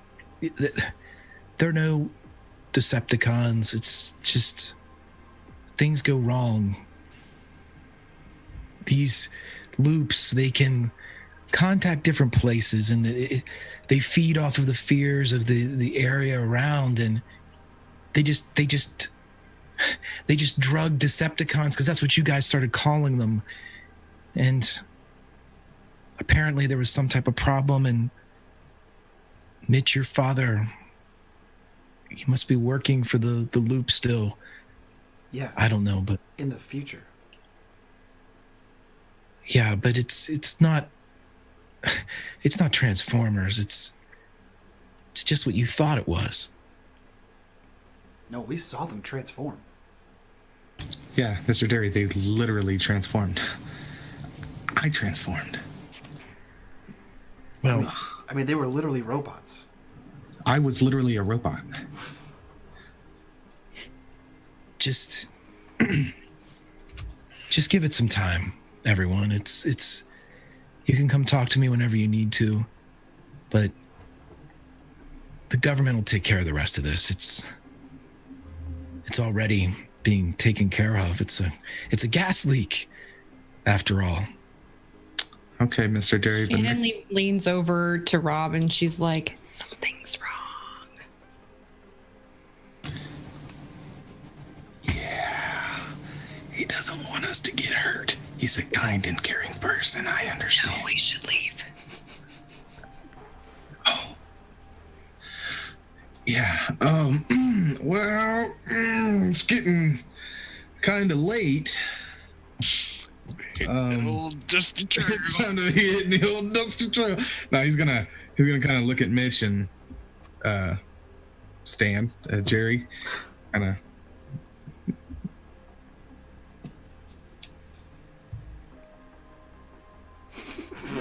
This is the most subtle human being. Yeah. Yeah, I think Mitch gets the clearly obvious hint, and he looks to Mr. Derry and goes, "Yeah, cool. We'll see you next year. Science is still rad." And he like goes to shake his hand awkwardly. He shakes it. Cool. he looks at him and tries to exit the scene as you're the last one to leave, Mitch. Mr. Derry will say to you, just try to be a kid for a little bit longer, Mitch. I got you. Plus, I gotta find that robot, so. What robot? The one I made. He looks at you, and you can tell he knows exactly what you're talking about. Have a good one. And he leaves and heads outside with everyone else. Okay, so the four of you are outside. Just you guys. Veronica, Sam, George. They're all still milling about a bit. But the four of you are outside as the snow begins to fall. Just before midnight on January 1st, 1988. Well, Rob? Well, Shannon? No, you're gonna say that, Roz. Shannon and I have decided that something wasn't right.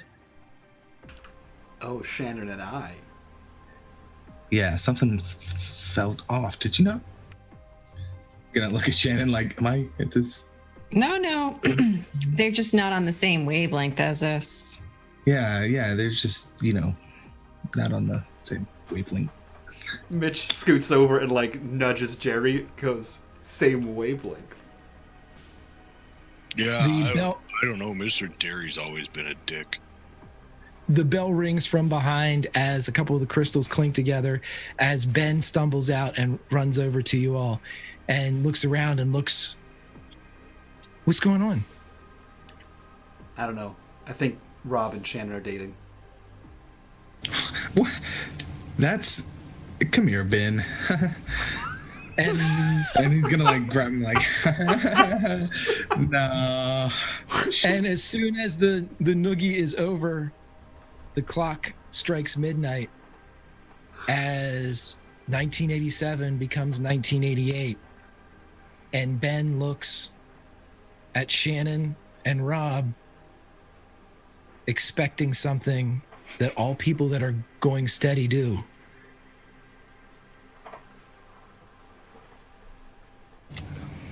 I think going out or Rob's gonna push, like, kind of.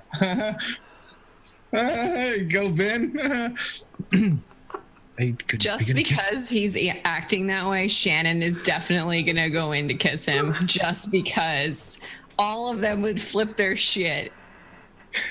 Hey, remember when I said your boy's a robot? Your boy's a man now. He transformed. He transformed. And as soon as Shannon lips touch Rob lips, Belinda Carlisle, Heaven is a Place on Earth, starts playing as 1988 Gifts, Garrett, Maryland. But before we leave entirely, let's go back into the paperback exchange as Mr. Derry excuses himself from the crowd, walks out the back and into the warehouse behind the strip mall. And into the darkness, he says, "They're just kids. They've done enough." And a voice from the shadows says, "They're not kids. Not anymore. They're soldiers. And the world will need them soon." All right, Optimus. And that's where we'll end this season of Atari Twilight. That was dope. Oh man, Rhino's gonna be so pissed. Oh man, that was dope. That was awesome. Man, I just want to say, Meta, thank you so much for jumping in halfway through the season and just kicking ass and taking names. That was super dope of you, and I loved Shannon. I loved her interactions with everybody, and you went out with a bang. That was hysterical. Thank you. I'm literally Thank you. crying. Seriously, guys, thank you so much. This was an awesome fucking show. Everyone who past, present, future that was in this show, that was super dope. Greg, I couldn't imagine a better Tales from the Loop DM. This was so fun. This was so fun. As much as you say how much you love the characters, man, I look forward to this game every week. I'm very sad to see it go, but I'm very much looking forward to the future that could be in the 80s that never was. So let's go around, get your thoughts on what you thought of this campaign, what parts you were here for it, and we'll get the hell out of here. So let's do Greg last, because I'm sure you have the most feelings. We'll start with Meta. Meta, who are you? Where can we find you? And what did you think of the time you spent in the 80s? I would like to point out to everybody who's watching this now that he thinks I have the least amount of feelings about this entire experience because he chose me first. You were here the shortest amount of time. I'm fucking with you. Dude, I'm totally fucking with you. I know you are, you jerk. I'm MetaMancer. I am a tabletop and game role player and GM, writer, and freelancer on Twitch. What did I think of the entire few episodes that I was part of and the season in general? I'm sad that I didn't know, like, in advance or join in advance, I guess, because I feel like there was so much fun story that I missed. But at the same time, it was actually really nice to just come in and, like, just act like the boss that Shannon thinks she is, which was a lot of fun. I don't even really know what to say. I think that even though something that doesn't happen too often in a lot of tabletop systems, this actually had quite a lot of character development, in that even though they're kids, we still got to see a lot of growth, even though the system doesn't normally focus on that type of thing from a narrative perspective. That's a huge testament to Greg being able to allow for that kind of development. And I think that helped a lot with people getting attached to the characters, even if they didn't necessarily entirely understand them or their backgrounds. I enjoyed it. I thought it was really fun. Like I said before, a long time ago when I first started playing with you guys as Shannon, I never really get to play a do whatever the hell she feels like without consequence type of character, because I'm either GMing and I have to play a lot of different hats, or I'm playing characters that are adults, and children just have a much different perspective on how life should be. And they're fearless in that way, which is why I was like, if I were a kid and I was faced with this horrible monstrosity twice now, I'd be like, no, fuck that. You're not stopping me. And regardless of whatever risk she was taking, whether it would have been breaking her leg or anything else along those lines, she took it and went for it. And I think that was pretty true to how Shannon is as a person, if I were to envision her as a kid of the 80s. Yeah, so I had a great time. I appreciate it. And I hope you guys enjoyed all the time that we had, at least with me. I know it wasn't as much, but still, I enjoyed it. So thank you for having me on the show. I loved the shift, the Shannon shift is what it's called, of what, like, where the characters, like, you can tell, like, everyone's mood shift. Both we had a tragedy happen in game, and then we got a whole new character, and you just literally shook up the snow globe because you were just very different from anyone else that was here, which was super cool. I really appreciated that. That being said, let's jump over to Mr. Bitters. Who are you? Where can we find you on the internet? And what did you think about playing yourself for the last 15 weeks? Mr. Bitters. Hate everything. And you can find me here. Yeah, every character is a little bit of yourself, I think. And Jerry is probably a big part of me. He's the big fat dickhead I always wanted to be. But I really enjoyed, you know, the entire character arc. Like, I enjoyed playing Jerry as this guy who, like, was hanging out with these other kids because he could bully them, to eventually learning that, like, with the power of friendship, they could beat anything, you know? Everyone working together, playing their part. And it didn't matter how crazy things got or how at each other's throats they were. They all pulled together in the end. Hell yeah. Frags, who are you? Where can we find you? And what did you think of your time in the 80s? Yeah, so I'm KW Frags. I'm here, I'm there, I'm everywhere. All have the same name at KW Frags. Rob was a character, and he was a guy that did some stuff that surprised even myself, and the whole time it's just been great. The success of doing stuff and playing a good game is really being able to feed off the other people. So it's not just, you know, the character a lot of times can and has to rely on the other people and how they develop and what paths they're allowed to take through the interactions. And this whole game has been nothing but you know, great channels and throughways to find out, you know, to help flesh out your character and flesh out ideas and everything. I don't know, everything's just always come around and worked out so well, and the setting and the setups and the stories that Greg has crafted, it's been one of the funnest that I've ever played.